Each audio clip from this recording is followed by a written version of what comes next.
Hello बच्चों, स्वागत है आप लोग का आपके अपने YouTube channel extra classes by sensor में। और हम लोग पढ़ रहे थे जो रसायन विज्ञान आपका रासायनिक अभिक्रियाएं और समीकरण में, उसमें हम लोग बात कर रहे थे जो रासायनिक परिवर्तन था और जो भौतिक परिवर्तन था उसका। तो भौतिक परिवर्तन में आपने देखा था कि जो भौतिक परिवर्तन है उसमें क्या हुआ था।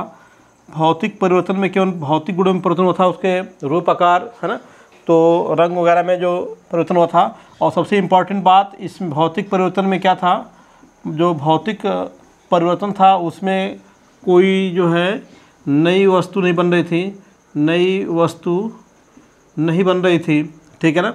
और दूसरी बात इसमें जो इम्पोर्टेंट बात थी कि इसे आपका रिवर्स प्रोसेस के द्वारा क्या है, फिर से आप जो है पहली वस्तु को प्राप्त कर सकते हैं। इसमें क्या है, विपरीत प्रक्रम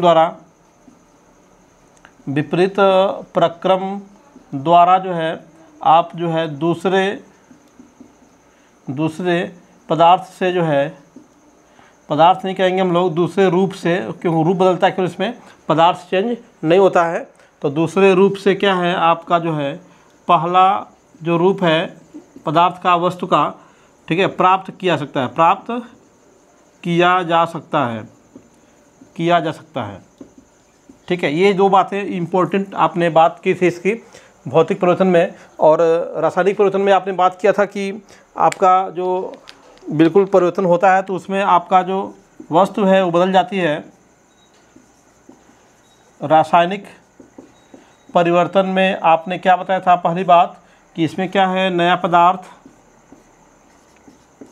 नया पदार्थ या वस्तु जो है बनता है, ठीक है। और दूसरी बात इसे क्या है, विपरीत प्रक्रम द्वारा जो है हम फिर से पुरानी वस्तु प्राप्त नहीं कर सकते हैं। विपरीत प्रक्रम द्वारा सामान्य तरीके से जो है हम जो है पहली वस्तु को प्राप्त नहीं कर सकते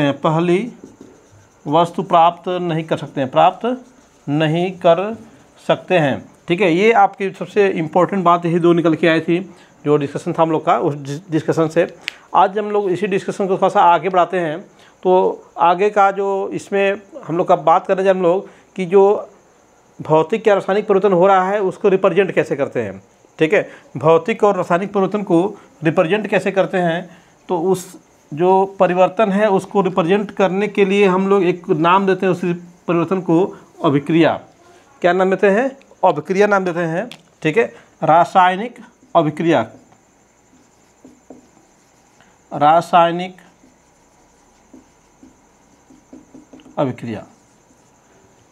केमिकल रिएक्शन, ठीक है दोस्तों। केमिकल रिएक्शन क्या है, रासायनिक अभिक्रिया क्या है, तो सिंपल सा इसको समझिएगा, बिल्कुल आसान शब्दों में समझेंगे हम लोग इसको। जो रासायनिक परिवर्तन होता है ना, जो रासायनिक परिवर्तन होता है उसी परिवर्तन की होने की जो क्रिया होती है, रासायनिक परिवर्तन होने की जो क्रिया है उसी क्रिया को बोलते हैं रासायनिक अभिक्रिया। तो सिंपल रासायनिक अभिक्रिया में कुछ नहीं हम लोग को बोलना है, इसमें क्या हो रहा है, रासायनिक परिवर्तन हो रहा है। पहली चीज़ तो हो गई जो रासायनिक परिवर्तन हो रहा है, ठीक है। उस रासायनिक परिवर्तन के होने का जो प्रोसेस है, जो क्रिया है ना, रासायनिक परिवर्तन होने की जो क्रिया है, प्रोसेस जो उसका है, ठीक है ना, उसी क्रिया को क्या बोलते हैं हम लोग, रासायनिक अभिक्रिया बोलते हैं। रासायनिक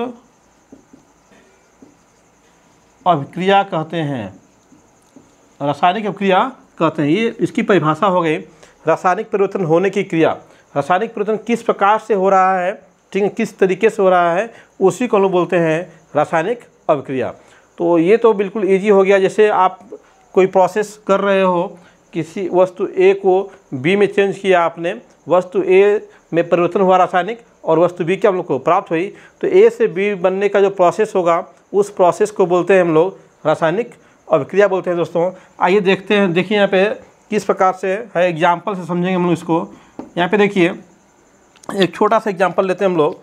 यहाँ पे आपका जो सोडियम है, ठीक ना, सोडियम है वो क्लोरीन से क्रिया किया और उसने बना दिया 2NaCl बनाया, ठीक है। अब यहाँ पे देखिए इन दोनों के जुड़ने की जो क्रिया होगी, सोडियम है ना, सोडियम जो है, सोडियम धातु जो है, ठीक है, और ये आपका क्लोराइड अणु है क्लोरीन का, ठीक है।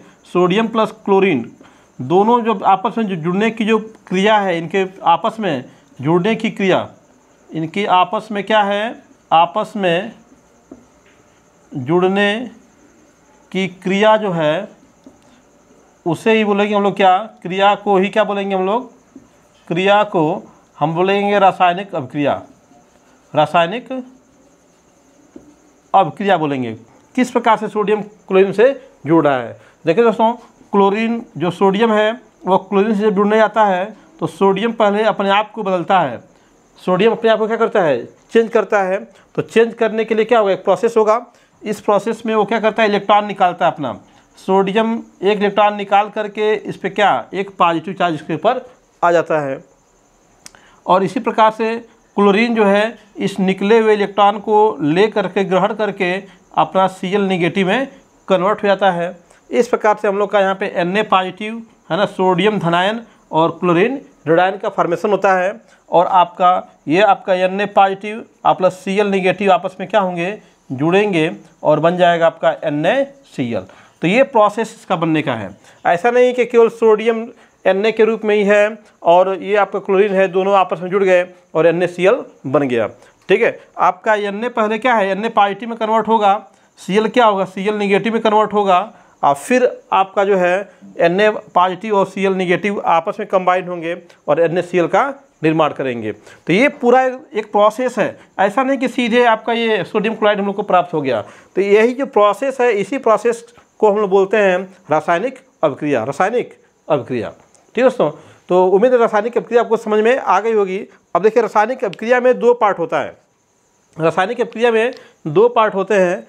कौन कौन से सॉरी, रासायनिक अभिक्रिया के पार्ट, रासायनिक अभिक्रिया में कौन कौन से भाग हैं दोस्तों, इसमें दो भाग होते हैं। एक होता है जो आपके पदार्थ आपस में क्रिया करते हैं, ठीक ना, यानी कि अभिकारक उनको बोलते हैं। क्या बोलते हैं, अभिकारक। यानी कि रासायनिक अभिक्रिया बराबर, एक समीकरण से लिखूँ मैं तो रासायनिक अभिक्रिया बराबर हो जाता है आपका अभिकारक, अभिकारक और दूसरा होता है उत्पाद।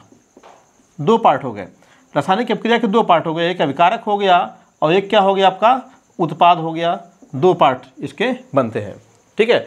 अब अभिकारक क्या होते हैं और उत्पाद क्या होते हैं, ठीक ना। किसी रासायनिक अभिक्रिया दो पार्ट जो बन रहे हैं हम लोग के, अभिकारक और उत्पाद। तो अभिकारक कौन से हैं, तो अभिकारक आपके वही रिएक्टेंट, जिसे आप कहते हो अभिकारक, रिएक्टेंट या फिर अभिकारक। ये अभिकारक कौन से हैं, अभिकारक जो आपस में क्रिया करते हैं, है ना, आपस में जो क्रिया करते हैं। अब यहाँ पे देखो, अभिकारक जो है जो आपस में क्रिया करते हैं, यानी कि उसी को आप ऐसे कहो कि जिनके रासायनिक गुणों में क्या होता है, परिवर्तन होता है, जिनके रासायनिक गुणों में परिवर्तन होता है, जिनके रासायनिक गुणों में परिवर्तन होता है, परिवर्तन होता है, क्या कहलाते हैं वो, अभिकारक कहलाते हैं, अभिकारक कहलाते हैं। जिनके रासायनिक गुणों में क्या होगा, परिवर्तन होगा, वही क्या होंगे, अभिकारक होंगे। जैसे अभी एग्जाम्पल लिया गया था, ये आपका सोडियम है, ठीक है, सिंपल सोडियम है, इसे बोलेंगे सोडियम का परमाणु है। क्या ये परमाणु है। अभी ये सोडियम किस में कन्वर्ट हो गया, Na पॉजिटिव में कन्वर्ट हो गया। किस में, Na पॉजिटिव में। इसने क्या किया, एक इलेक्ट्रॉन को निकाल दिया अपने अंदर से, एक इलेक्ट्रॉन क्या किया, निकाला इसने, तो किस में कन्वर्ट हो गया, Na पॉजिटिव में। तो ये आपका सोडियम का परमाणु है, इसे क्या कहेंगे हम लोग, सोडियम आयन कहेंगे, sodium ion, sodium ion. Ion कैसा है, धन है, धनायन है, तो इसको कह सकते हैं हम लोग सोडियम धनायन,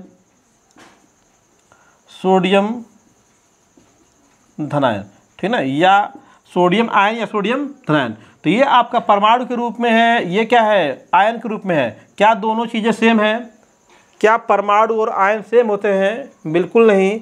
परमाणु क्या होता है, उदासीन होता है, उस पर कोई आवेश नहीं होता है। जो परमाणु होता है, ध्यान दीजिएगा, परमाणु में, जो परमाणु में क्या होता है, कोई चार्ज नहीं होता है परमाणु पर कोई आवेश नहीं होता है, पहली बात। और इसमें आपका इलेक्ट्रॉनों की संख्या बराबर होती है प्रोटॉनों की संख्या। इलेक्ट्रॉनों की संख्या बराबर प्रोटॉनों की संख्या होती है। परमाणु पर कोई आवेश नहीं होता है और इसमें इलेक्ट्रॉनों की संख्या होती है प्रोटॉनों की संख्या के बराबर होती है। लेकिन आपका जब आयन बन जाता है तो आयन में क्या है, आयन में इलेक्ट्रॉनों की संख्या क्या है, सॉरी यहाँ पे इलेक्ट्रॉनों की संख्या प्रोटॉनों की संख्या से क्या है, अधिक हो सकती है आयन में, या फिर इलेक्ट्रॉनों की संख्या क्या है, प्रोटॉनों की संख्या से कम हो सकती है। आपने 9th में पढ़ा होगा बिल्कुल कि परमाणु की जो संरचना थी उसमें पढ़ा होगा कि परमाणु की संरचना में बीच में क्या है, नाभिक होता है उसके, जो कि जिस पे क्या होता है, धनावेश होता है, ठीक है, और उसके चारों तरफ क्या होते हैं, ऑर्बिट होते हैं, कक्षाएं होती हैं, जिसमें इलेक्ट्रॉन्स जरूर आवेश कण है वो क्या है, चक्कर लगाता है। इसके अंदर न्यूट्रॉन और प्रोटॉन, जिसपे प्रोटॉन पे पॉजिटिव चार्ज होता है, वो न्यूक्लियस के अंदर होते हैं, ठीक है। तो उदासीन परमाणु रहेगा तो जितना इसमें प्रोटॉन रहेगा उतना ही क्या रहेगा, इलेक्ट्रॉन रहेगा। लेकिन जब आयन बन जाएगा तो उस आयन में आपका जो है इलेक्ट्रॉन या तो अधिक हो सकता है या तो कम हो सकता है। अगर इलेक्ट्रॉन अधिक होगा तो ऋण आवेश आएगा, इलेक्ट्रॉन कम होगा तो क्या आएगा, धन आवेश। यहाँ पे देखें ना दोस्तों, इलेक्ट्रॉन अधिक है प्रोटॉन से तो कैसा आवेश आएगा, ऋण आवेश आएगा, ऋण आवेश आएगा। अगर इलेक्ट्रॉन आपका क्या है, प्रोटॉन से कम है तो यहाँ पे क्या आएगा, धन आवेश आता है, धन आवेश आता है, ठीक है। तो ये आपका एक फैक्ट हो गया, ध्यान रखिएगा। तो यहाँ पे रासायनिक गुणों में परिवर्तन हो रहा है क्योंकि आपका सोडियम क्या था, सोडियम आयन में कन्वर्ट हुआ, ठीक है। तो परमाणु के अंदर जब चेंजिंग आती है इलेक्ट्रॉन प्रोटॉन में, आपका उसमें चेंजिंग कहीं से आ रही है, तो इसका मतलब क्या है, उसकी केमिकल प्रॉपर्टी में भी क्या हो रही है, चेंजिंग आ रही है। तो जिसके रासायनिक गुणों में क्या होता है, परिवर्तन होता है, उसे हम लोग क्या बोलते हैं, अभिकारक बोलते हैं, ठीक है। जैसे इस अभी सोडियम में चेंजिंग हुआ, ठीक है, अभी आपने देखा था कि क्लोरीन में भी चेंजिंग हुआ था, क्लोरीन भी आपका इलेक्ट्रॉन ग्रहण किया था और वो क्या है, Cl नेगेटिव में कन्वर्ट हो गया था, ठीक है। Cl नेगेटिव में देखिए इसका इलेक्ट्रॉन एक लिया तो इलेक्ट्रॉन बढ़ गया, इसलिए इसके ऊपर क्या आया, ऋण आवेश आया, इसका इलेक्ट्रॉन बढ़ गया है और प्रोटॉन क्या है, जितना था उतना ही है, लेकिन इलेक्ट्रॉन बढ़ा जिससे इलेक्ट्रॉन की संख्या क्या हो गई, अधिक हो गई, और प्रोटॉन क्या उसमें कम है, ठीक है। तो इसके ऊपर क्या आ गया है, ऋण आवेश हो गया है। और इसने इलेक्ट्रॉन अपना निकाला है, एक इलेक्ट्रॉन निकाल दिया, प्रोटॉन उतना ही है, धन आवेश उतना ही है, ऋण आवेश क्या हो गया, कम हो गया, तो इस पर क्या आ गया है, धन चार्ज आ गया है, ठीक है। तो यहाँ पे दोनों रिएक्टेंट चेंज हो रहे हैं, ठीक ना। रिएक्टेंट जितने भी होंगे उनमें कोई ना कोई केमिकल चेंजिंग होगी। तो यहाँ पे सोडियम में भी चेंजिंग हो रही है और क्लोरीन में भी क्या हो रही है, चेंजिंग हो रही है। तो जिनके रासायनिक गुणों में परिवर्तन होता है उसी को बोलते हैं हम लोग क्या, अभिकारक बोलते हैं। क्या बोलेंगे, अभिकारक। अब उत्पाद की बात क्या कर लीजिए, उत्पाद कौन सा होगा, उत्पाद को क्या बताएंगे हम लोग, जो प्रोडक्ट है, प्रोडक्ट क्या होता है, उत्पाद क्या होगा। तो इस रासायनिक जो परिवर्तन, अभिकारकों में जो रासायनिक परिवर्तन होते हैं उस परिवर्तन का कुछ परिणाम होगा। आप जानते हो दोस्तों कि जितने कोई परिवर्तन करेंगे, किसी भी प्रकार का परिवर्तन करेंगे, कहीं भी परिवर्तन करेंगे तो उस परिवर्तन का कुछ ना कुछ रिजल्ट मिलेगा हम लोग को, कुछ परिणाम, उसका कुछ निष्कर्ष निकल के आएगा हमारे सामने। तो इस परिवर्तन का जो रिजल्ट निकल के सामने आता है, ठीक है, उसी को बोलते हैं प्रोडक्ट या फिर उत्पाद, ठीक है। रिएक्टेंट जो है उनमें केमिकल चेंजिंग हुई, केमिकल चेंजिंग के बाद हमसे क्या है, नए पदार्थ बने, उन्हीं पदार्थों को बोलते हैं उत्पाद, ठीक है। तो यानी हम इसको शॉर्ट में बोले हम लोग तो कह सकते हैं कि रासायनिक गुणों में परिवर्तन के फलस्वरूप, रासायनिक गुणों में परिवर्तन के फलस्वरूप बनने वाले नए पदार्थों को क्या बोलते हैं, उत्पाद कहते हैं, उत्पाद कहते हैं, उत्पाद कहते हैं, ठीक है। तो रासायनिक गुणों में परिवर्तन के फलस्वरूप बनने वाले नए पदार्थ क्या हो गए, उत्पाद हो गए, ठीक है ना।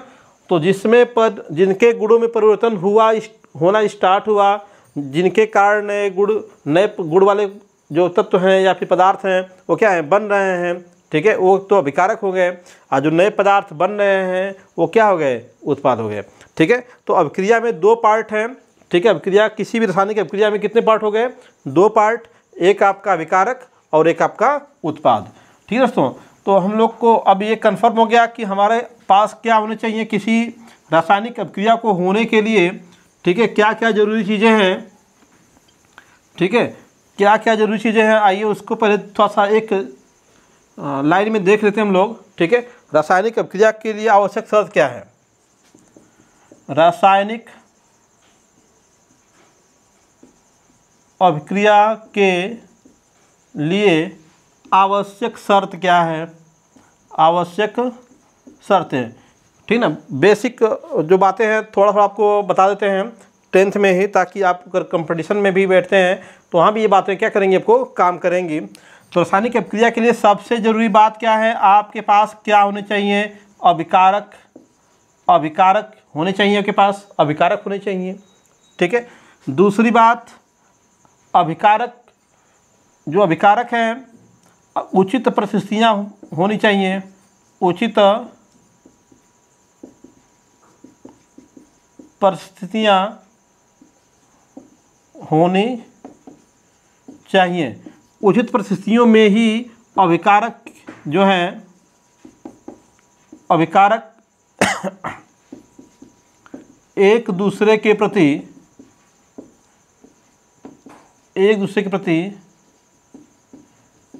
क्रियाशील होने चाहिए,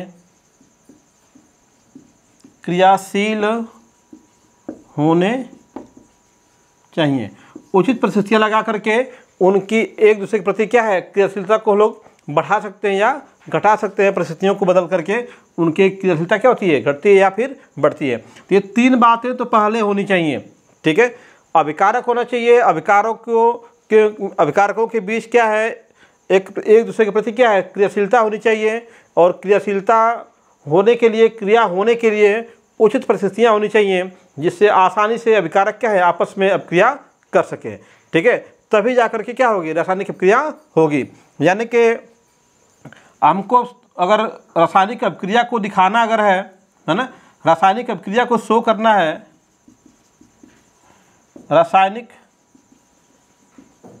अभिक्रिया को शो करना है, तो हमको दो चीज़ें दिखाना बहुत ज़रूरी है। एक तो हमको दिखाना पड़ेगा अभिकारक, और दूसरा दिखाना पड़ेगा हम लोग को क्या चीज़, उत्पाद। ठीक है, और अभिकारक से उत्पाद प्राप्त होता है, इसलिए इन दोनों के बीच में लगाते हैं एक एरो, एक तीर लगाते हैं, जो रिप्रेजेंट करता है कि अभिकारकों में परिवर्तन हुआ, जिसके कारण क्या है, उत्पाद प्राप्त हो रहा है। यह तीर क्या बता रहा हम लोग को कि इन अभिकारकों से क्या है, यह उत्पाद प्राप्त हो रहा है। ठीक है, और इस तीर के ऊपर या नीचे हम लोग जो उसकी उचित जो है परिस्थितियाँ होती हैं उनको भी दर्शाते हैं। उचित परिस्थितियाँ जो हैं उनको क्या हम लोग दर्शाते हैं, किसी माध्यम में, किसी अन्य पदार्थ की उपस्थिति में अभिक्रिया हो रही है। ठीक है, तो इसको दिखाने का ये तरीका हो गया किसी रासायनिक अभिक्रिया को। ठीक है दोस्तों, अब एक बात और कर लेते हैं हम लोग। रासायनिक अभिक्रिया अगर कहीं हो रही है तो उसकी कुछ जो बेसिक पहचान क्या होगी, कैसे जानेंगे कि रासायनिक अभिक्रिया हो रही है कि नहीं हो रही है। अगर दो अभिकारकों को आपस में रख दिया, ठीक है, दो लोगों को यहाँ पे देखिए, यहाँ पे एक बर्तन के अंदर ए और बी दोनों लोग को रख दिया गया, तो अब ये दोनों आपस में अभिक्रिया कर रहे हैं कि नहीं कर रहे हैं। ऐसा थोड़े है कि इनको एक साथ रख देंगे तो अभिक्रिया होनी शुरू हो जाएगी, कोई ज़रूरी नहीं है। अभी मैंने कहा कि इन दोनों के बीच में अभिक्रिया तभी होगी जब ये दोनों एक दूसरे के प्रति क्या होंगे, रिएक्टिव होंगे। एक दूसरे के प्रति क्या होंगे, रिएक्टिव होंगे, तभी ये आपस में अभिक्रिया करेंगे। अगर ये एक दूसरे के प्रति रिएक्टिव नहीं है तो हम उचित परिस्थितियाँ क्या करेंगे, तैयार करेंगे, जिससे दोनों क्या है, आपस में अभिक्रिया करना शुरू कर दें। उचित परिस्थितियाँ का मतलब कि ऐसी सुविधाएं इन दोनों को देंगे, उन सुविधाओं का लाभ उठा करके ये क्या करेंगे, एक दूसरे के प्रति क्या होंगे, रिएक्टिव हो जाएंगे। ठीक है, तो ये आपका इनको रखने मात्र से अभिक्रिया शुरू होने वाली नहीं है। ठीक है, इनको रखने मात्र से अभिक्रिया शुरू होने वाली नहीं है। इनका आपस में रिएक्टिव होना चाहिए, थोड़ा कम रिएक्टिव है चाहे नहीं रिएक्टिव हैं, जो उचित परिस्थितियाँ उत्पन्न करके इनको हम रिएक्टिव बना सकते हैं। ठीक है, अब इनको रखा हमने, हमें देखना है कि अभिक्रिया हो रही है कि नहीं हो रही है, तो इसमें कुछ सामान्य पहचान है। ठीक ना, अब यह अभिक्रिया की सामान्य पहचान की बात करेंगे। अभिक्रिया की सामान्य पहचान, सामान्य पहचान क्या है? तो पहला चीज़ इसमें देखिएगा, इसमें अगर हमको ये दिख जाए कि कहीं अवस्था परिवर्तन हो रहा है, अवस्था परिवर्तन समझते हैं आप, या तो ठोस से कोई द्रव बन रहा हो, या फिर द्रव से कोई गैस बन रहा हो, या फिर गैस से कोई द्रव बन रहा हो, या फिर द्रव से कोई ठोस बन रहा हो, माने किसी प्रकार का परिवर्तन अगर आपको दिखाई दे रहा हो वहाँ पे, तो वहाँ पे रासायनिक अभिक्रिया होने की पूरी संभावना है। संभावना है, ध्यान दीजिएगा। संभावना क्यों कर रहा हूँ? क्योंकि कोई ज़रूरी नहीं है, जैसे आपका बर्फ़ है तो ठोस अवस्था में है, आप बर्फ़ से क्या हम लोग पानी बना सकते हैं, पानी क्या है, द्रव अवस्था में है। तो यहाँ पे क्या कोई रासायनिक परिवर्तन हुआ वहाँ पे? नहीं, तो वहाँ पे रासायनिक अभिक्रिया भी नहीं हुई। ठीक है, तो अगर अवस्था परिवर्तन हो रहा है तो क्या है, वहाँ पे रासायनिक अभिक्रिया होने की संभावना है। ठीक है, दूसरी बात, दूसरी पहचान क्या उसकी जाएगी? ताप में परिवर्तन होता है। ताप परिवर्तन अगर हम लोग को दिखाई देता है, देखो दोस्तों, टेम्परेचर डिफरेंस आ जाएगा वहाँ पे। जैसे इसका पहले टेम्परेचर, जैसे अभी इन दोनों को मिलाए नहीं थे, तो इन दोनों का टेम्परेचर क्या था, मान लो 10 डिग्री सेल्सियस था। जैसे ही मिलाया तो इनका टेम्परेचर बढ़ करके क्या हो जाए, आपका 15 डिग्री सेल्सियस हो जाए, या घट करके 6 डिग्री सेल्सियस हो जाए, है ना। घट भी सकता है और बढ़ भी सकता है। ताप परिवर्तन का मतलब क्या हो गया कि ताप उसका बढ़ भी सकता है चाहे घट भी सकता है। तो ताप जब परिवर्तित होगा तो हम समझ जाएंगे कि रासायनिक क्रिया हो रही है। ताप परिवर्तन होता क्यों है? जब दो लोग आपस में रिएक्शन करते हैं, उनके रासायनिक गुणों में परिवर्तन होता है, तो जो उनका जो एनर्जी है उसमें क्या आता है, चेंजिंग आती है। क्योंकि वहाँ पे बॉन्ड फ्यूजन आता है, बॉन्ड फ्यूजन क्रिएट होता है, चाहे नए बॉन्ड बनते हैं, पुराने बंध टूटते हैं और नए बंध क्या होते हैं, बनते हैं, जिससे आपका ऊर्जा मुक्त होती है। ठीक है ना, या फिर इलेक्ट्रॉनों का आदान प्रदान हुआ, उसके वजह से जो है आपका एनर्जी में क्या आएगा, डिफरेंस आएगा, अंतर आएगा। और जो आपका ये आपने पदार्थों का मिश्रण लिया हुआ है यहाँ पे एक साथ, इसका टेम्परेचर या तो बढ़ जाएगा या तो घट जाएगा। ठीक है बच्चों, तो ये ध्यान रखिएगा कि ताप में अगर परिवर्तन हो रहा होगा तो वहाँ पे हम लोग क्या देखेंगे कि रासायनिक जो है परिवर्तन हो रहा है और रासायनिक क्रिया हो रही है। ठीक है, तीसरी चीज़ इसमें क्या है, अगर आपको रंग परिवर्तन दिख जाए, अगर क्या हो रहा है यहाँ पे, इनको बीच में रखा साथ में, हमें कलर में चेंजिंग दिखाई दे दी, तो कलर में चेंजिंग दिखाई देगी तब भी हम लोग कहेंगे कि क्या है, आपका वहाँ पे रासायनिक अभिक्रिया हो रही है। ठीक है दोस्तों, रासायनिक अभिक्रिया हो रही है। रंग परिवर्तन हो। चौथा कंडीशन, इसमें से कोई गैस निकल रही हो, गैस निकल रही हो। अगर इसमें से क्या है, कोई गैस निकल रही है अगर, तो भी हम समझेंगे कि उसमें से क्या है, कोई आपका जो है रासायनिक अभिक्रिया हो रही है। जैसे मान लीजिए कि अगर हम कैल्शियम कार्बोनेट को ले लेते हैं, कैल्शियम कार्बोनेट को जब अम्ल के साथ अभिक्रिया कराते हैं, कैल्शियम कार्बोनेट का जब अम्ल के साथ क्या कराते हैं, अभिक्रिया कराते हैं, तो कैल्शियम क्लोराइड बनता है, जल बनता है, और उसमें से कार्बन डाइऑक्साइड गैस निकलती है। जैसे यहाँ पे देखिए CaCO3 + 2HCl, आप रिएक्शन कराएंगे तो आपका बन जाएगा यहाँ पे CaCl2 प्लस H2O प्लस बनता है CO2। ये गैस है, ये गैस बनती है, बाहर निकलती है उसमें से। ठीक है, तो कोई केमिकल चेंजिंग अगर होती है तो उसमें से अगर गैस निकल रही है, कोई अभिक्रिया हम लोग कराने की कोशिश कर रहे हैं, तो पता चले कि अभिक्रिया हो रही है कि नहीं हो रही है, तो हमें अगर उसमें से गैस निकलती हुई दिखाई देगी, ठीक ना, या फिर हम परीक्षण से देखेंगे तो हम कहेंगे कि हाँ रासायनिक अभिक्रिया हो रही है। ठीक है, पांचवा जो है अवक्षेप का बनना, प्रेसिपिटेट फॉर्म होता है। अवक्षेप बनता है, अगर अवक्षेप अगर बनता है अभिक्रिया में, तो हम समझ जाएंगे कि क्या है, रासायनिक अभिक्रिया हो रही है। अब ये प्रेसिपिटेट क्या होता है, अवक्षेप क्या हम लोग का है, अवक्षेप का मतलब ये होता है जब किसी द्रव प्रवस्था में ठोस प्रवस्था आ जाती है तो उसको बोलते हैं प्रेसिपिटेट। द्रव प्रवस्था में जब ठोस प्रवस्था का निर्माण होता है, मतलब किसी द्रव में क्या है, किसी ठोस का निर्माण हो जाए, तो हम लोग कहते हैं वो क्या है, प्रेसिपिटेट है। क्या है वो, प्रेसिपिटेट है। ठीक है, जैसे आप क्रीम निकालते हो दूध से, तो दूध के अंदर क्रीम आ जाती है, तो क्रीम क्या है, सॉलिड फॉर्म हो गया हम लोग का, तो क्रीम क्या हो गया, अवक्षेप हो गया।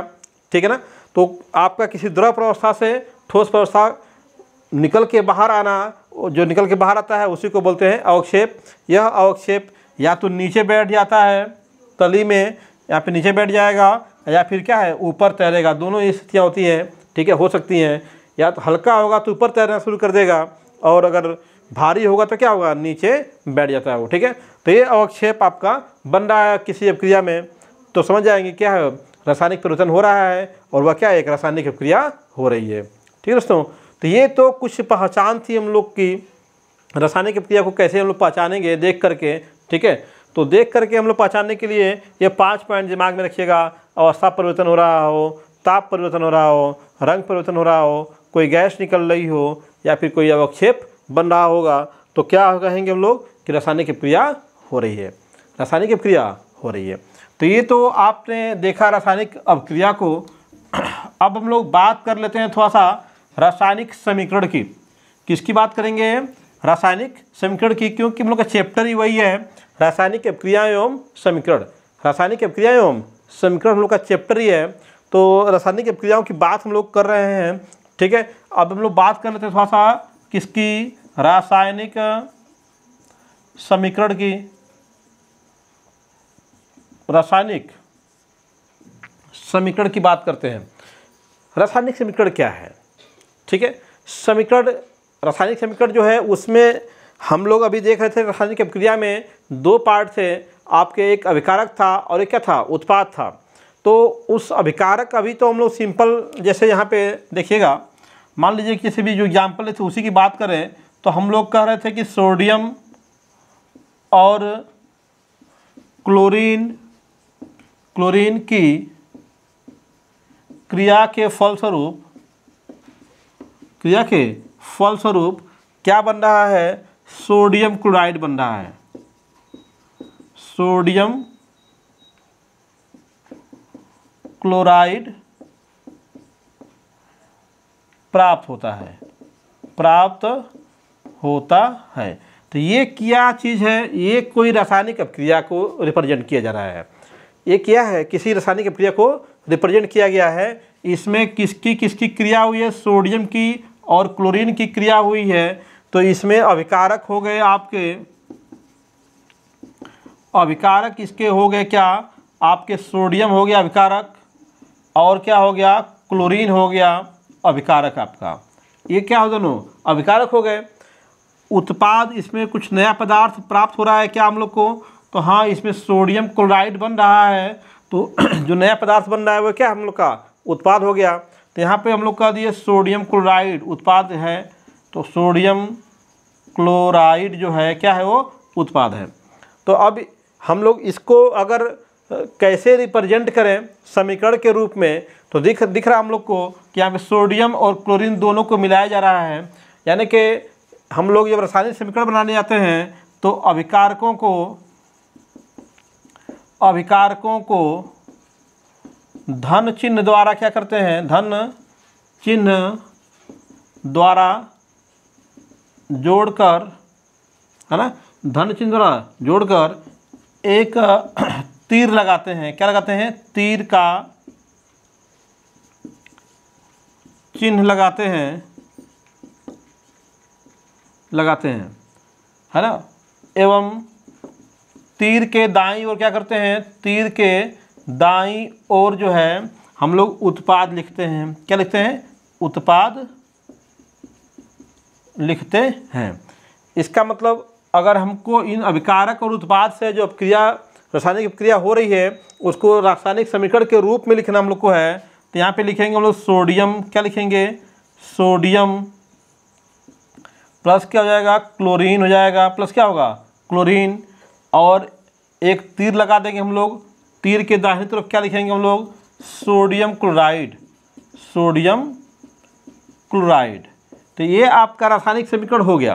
क्या हो गया, रासायनिक समीकरण हो गया। लेकिन इस रासायनिक समीकरण में देख रहे हैं हम लोग, यहाँ पे सीधे सीधे जो भी पदार्थ हैं, जो भी तत्व हैं, उनको केवल क्या है, हम लोगों ने उनके नाम को लिखा हुआ है, ठीक है ना। अब नाम को लिखे हुए हैं तो नाम को देख करके हम ये पता थोड़ी लगा पाएंगे कि सोडियम कितना है ना, किस फॉर्म में है, आणविक फॉर्म में है, केटामिक फॉर्म में है ना, मोनोएटॉमिक, डायटॉमिक, किस प्रकार का वो आपका यौगिक या पदार्थ है और कितना मात्रा में क्लोरीन है, कितने अणु, कितने आपके उसके परमाणु उसमें भाग ले रहे हैं। सोडियम क्लोराइड जो फॉर्म हो रहा है वो कितने, उस सोडियम क्लोराइड में कितने आपके सोडियम के अणु या फिर परमाणु हैं, और क्लोरीन जो क्लोराइड है, क्लोरीन है, उसे कितने वहाँ पे परमाणु आए हुए हैं। क्योंकि जो द्रव्य संरक्षण का नियम है ना, पदार्थ संरक्षण का नियम कहता है कि जितने अभिकारक जितने भाग लेंगे उतने ही क्या है, उत्पाद में भी उतने अभिकारक होने चाहिए। जितने अभिकारक के परमाणु होंगे दोनों के मिला करके अलग अलग, उतने क्या है उधर भी होने चाहिए। यानी कि जितने सोडियम के परमाणु होने चाहिए लेफ्ट साइड में तीर के यानी कि अभिकारक में, उतने ही सोडियम के परमाणु क्या है उत्पाद में भी होने चाहिए। जितने क्लोरीन के परमाणु क्या है अभिकारक में होने चाहिए, उतने ही क्लोरीन के परमाणु क्या है उत्पाद में भी होने चाहिए। ठीक है, तो इसको रिप्रेजेंट करने के लिए हम लोग क्या करते हैं, जो आपके अभिकारक हैं उन अभिकारकों के प्रतीक या जो उनके सूत्र हैं उनसे रिप्रेजेंट करते हैं। रासायनिक समीकरण में क्या करते हैं, किसी रासायनिक अभिक्रिया में भाग लेने वाले जो अभिकारक हैं और जो बनने वाले उत्पाद हैं उनको हम लोग क्या है उनके प्रतीकों या फिर सूत्रों से क्या करते हैं, निरूपित करते हैं, और उसी को बोलते हैं रासायनिक समीकरण। तो आइए रासायनिक समीकरण को हम लोग किस प्रकार से परिभाषित कर सकते हैं, परिभाषा देख लीजिए उसकी। ठीक है, रासायनिक समीकरण को कैसे हम लोग परिभाषित करेंगे। तो सिंपल मैंने बताया कि किसी रासायनिक अभिक्रिया में, इसको हम लोग बोलने जा रहे हैं क्या कि रासायनिक अभिक्रिया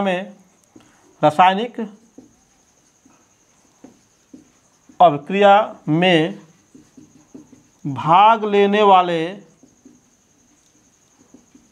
अभिकारकों एवं बनने वाले उत्पादों है ना, उत्पादों को, ठीक है, उनके प्रतीकों या सूत्रों द्वारा, उनके प्रतीकों या सूत्रों द्वारा निरूपित करना है ना, करने, जो निरूपित किया जा रहा है। ठीक है, निरूपित करना क्या कहलाता है, रासायनिक समीकरण कहलाता है। निरूपित करना रासायनिक समीकरण कहलाता है। ठीक है ना, सिंपल याद रखिएगा। रासायनिक समीकरण का मतलब क्या हो गया कि किसी रासायनिक अभिक्रिया में भाग लेने वाले अभिकारकों है ना एवं बनने वाले उत्पादों को उनके प्रतीकों है ना, प्रतीकों, उनके प्रतीकों की बात करें क्या की जा रही है यहाँ पे, प्रतीकों या फिर सूत्रों, प्रतीकों या सूत्रों द्वारा निरूपित करना क्या है, रासायनिक समीकरण कहलाता है। अब देखिए दोस्तों यहाँ पे दो वर्ड आ गए, एक तो हो गया प्रतीक। ठीक है, प्रतीक का मतलब क्या हो गया, जो चिन्ह है, निशान है ना। जैसे आप जो तत्व हैं उनके नामों को आप जानते ही हो, उनके नाम कैसे हम लोग सिंबॉलिक फॉर्म में प्रतीक के रूप में लिखते हैं। उनके जो लैटिन भाषा के जो उनके नाम होते हैं उन्हीं के पहले या फिर पहले और दूसरे दोनों अक्षरों को मिला करके क्या है उनके नाम को बनाया जाता है दोस्तों। जैसे सोडियम है ना, जैसे सोडियम है मान लीजिए, तो सोडियम हम लोग इसको बोलते हैं सिंपल नाम इसका, लेकिन जो इसका लैटिन नाम होता है वो क्या है, नेट्रियम यानी TRIUM है ना, इसका नाम क्या होता है, नेट्रियम। ठीक है, इसका नाम क्या हो गया, नेट्रियम हो गया। तो इसका जो प्रतीक होता है सोडियम का प्रतीक क्या होता है, इसका प्रतीक बन जाता है क्या चीज़, Na। जो यहाँ पे N और A है उसी को मिलाकर क्या बना दिया गया है, Na बना दिया गया। ऐसे ही पोटेशियम अगर है तो पोटेशियम का जो नाम होता है लैटिन भाषा में वो क्या होता है, कैलियम होता है ना। अगर हम पोटेशियम की बात करेंगे, तो पोटेशियम का नाम क्या बताया, कैलियम इसका नाम होता है। तो कैलियम का केवल के हम लोग लेते हैं, इसका प्रतीक क्या हो जाएगा, इसका प्रतीक क्या हो गया, के हो गया। ठीक है, तो ऐसे ही आपके तमाम आपके हैं, जैसे आपका जो है आयरन मान लीजिए, अगर आयरन की बात करेंगे तो आयरन का नाम क्या होता है, फेरम होता है ना। आयरन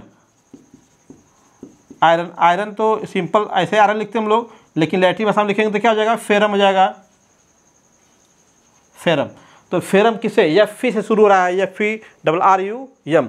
तो Fe इसका प्रतीक क्या हो जाएगा हम लोग का, इसका प्रतीक क्या हो जाएगा, Fe हो जाएगा, Fe। ठीक है ना दोस्तों। तो ये क्या है, प्रतीक हो गए। ऐसे ही लेड के लिए आप जो है यूज करते हो, है ना, तो प्लम्बम होता है, PB से दिखा देते हैं उसको, PB से प्लम्बम, उसका नाम क्या हो जाएगा, प्लम्बम हो जाएगा। मरकरी को हम लोग क्या है, हाइड्रोजाइरम हम लोग उसको दिखाते हैं, या जिसे दिखाते हैं उसको, ऐसा। ऐसे ही आपका जो अगर कापर की बात करोगे तो कापर को क्या है, क्यूप्रम से दिखाते हैं इसको। तो क्यूप्रम की क्या है, क्यूप्रम Cu से शुरू होता है, तो हम लोग क्या लगते हैं उसको कापर के लिए, C यूज करते हैं। ठीक ना। तो ये क्या हो गए, प्रतीक हो गए, इन्हीं को हम लोग बोलते हैं प्रतीक। ठीक है। सूत्र का मतलब क्या हो गया, सूत्र जब यही आपका परमाणु क्या है, जब कोई अभिकारक अणु के रूप में आएगा तो उसका अणु सूत्र होगा, क्या होगा, अणु सूत्र होगा। जैसे आपका हाइड्रोजन क्लोराइड है, हाइड्रोजन क्लोराइड, हाइड्रोजन क्लोराइड का मतलब क्या हो गया, यहाँ पे देखिए हाइड्रोजन क्लोराइड है, तो इसका सूत्र क्या होगा, HCl हो जाएगा, क्या हो जाएगा, HCl हो जाएगा आपका। ठीक है। ऐसे ही आपका सल्फ्यूरिक अम्ल हम लोग कहते हैं, क्या बोलते हैं, सल्फ्यूरिक अम्ल, सल्फ्यूरिक अम्ल कहते हैं, इसको हाइड्रोक्लोरिक अम्ल भी कहते हैं। जो हाइड्रोजन क्लोराइड लिखा है हम लोगों ने, इसे क्या बोलते हैं, हाइड्रोक्लोरिक अम्ल भी कहते हैं, इसको हाइड्रोक्लोरिक अम्ल। वैसे सल्फ्यूरिक अम्ल होता है। तो अब सल्फ्यूरिक अम्ल हम समीकरण पर थोड़े लिखेंगे, हम लोग सल्फ्यूरिक अम्ल का जो सूत्र है, क्या है सूत्र, H2SO4। तो समीकरण में क्या लिखेंगे, सूत्रों को लिखेंगे हम लोग। ठीक है। NaOH सोडियम हाइड्रोक्साइड है ना, क्या है, सोडियम हाइड्रोक्साइड, सोडियम हाइड्रोक्साइड। क्या सूत्र होता है इसका, NaOH होता है। तो ये क्या लिख रहे हैं हम लोग, सूत्र लिख रहे हैं, ये क्या है, सूत्र है। तो रासायनिक समीकरण में क्या करते हैं हम लोग, आपके जो अभिकारक हैं और जो उत्पाद हैं उनके प्रतीकों या फिर सूत्रों द्वारा क्या उनको निरूपित करते हैं दोस्तों। और इस प्रकार से हम लोग क्या है, रासायनिक समीकरण का निर्माण कर लेते हैं। जैसे अभी जो एग्जाम्पल लिखा था हम लोगों ने, अगर उसी एग्जाम्पल की हम लोग बात कर लें, उसी एग्जाम्पल की बात करें, जैसे अभी कह दें कि आपका जो सोडियम है वो क्लोरीन से क्रिया कर रहा है, सोडियम किससे क्रिया कर रहा है, क्लोरीन से क्रिया कर रहा है। ठीक है। तो आपका जो सोडियम ने क्या किया, क्लोरीन से क्रिया किया, किससे क्रिया किया, क्लोरीन से क्रिया किया, और क्या बनाया उसने, सोडियम क्लोराइड बनाया, सोडियम क्लोराइड बनाया उसने। तो ये आपका सोडियम हो गया, ये क्या हो गया, क्लोरीन हो गया, ये क्या बना आपका, NaCl। तो ये सोडियम का प्रतीक हो गया, ये क्लोरीन का प्रतीक हो गया, और ये आपका जो उत्पाद है उसका, यानी ये क्या हो गए, अभिकारकों के प्रतीक हो गए, प्रतीक क्या सूत्र, ये क्या है, उत्पाद का प्रतीक या सूत्र बन गया। तो ये जो दिखाया जा रहा प्रतीकों सूत्रों द्वारा, इसी को बोलते हैं रासायनिक समीकरण, रासायनिक समीकरण।